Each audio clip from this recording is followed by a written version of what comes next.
Aprobado na ng PNP Firearms and Explosives Office ang rekomendasyon sa revocation ng lisensya ng mga baril ni Senator Ronald Bato de la Rosa.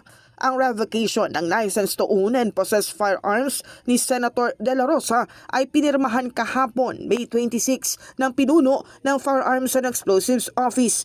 Base sa record ng FEO, mayroong Type 5 LTOF si De La Rosa na nangangahulugan na maaari siyang magmay-ari ng 15 at higit pang armas dahil konsidera na siyang collector. Sa record ng FEO, si Bato ay nagmamay-ari ng 117 na mga baril.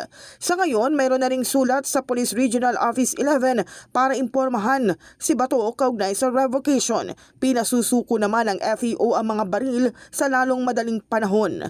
Samantala, i-refer ng Criminal Investigation and Detection Group sa Department of Justice ang reklamong paglamag sa Presidential Decree 1829 o obstruction of justice laban kay Senator Robin Hood Padilla at ilan pang individual na umunoy tumulong sa pagtakas ni De La Rosa mula sa Senado noong May 14. Ayon kay CIDG Director Major General Robert Alexander Morico II, matapos ang masusing investigasyon, lumabas na hindi ito simpleng hitch ride, kung hindi isang umano'y pre-planned at coordinated logistical maneuver upang maiwasan ang pagkakadetect at pag-aresto ni De La Rosa sa Senate premises.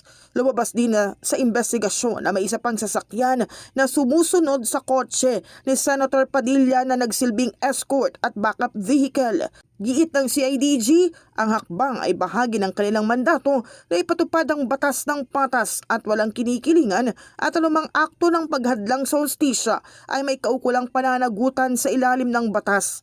Samantala, pinawi ng PNP ang pangamba ng publiko sa posibleng special treatment na ibigay sa senador sakaling mahuli ito. Ayon kay PNP Chief Police General Jose Melencio Nartates Jr., inaasahan nilang susunod ang lahat ng pulis sa tamang proseso at magpapatuloy sa kanilang mandato without fear or favor.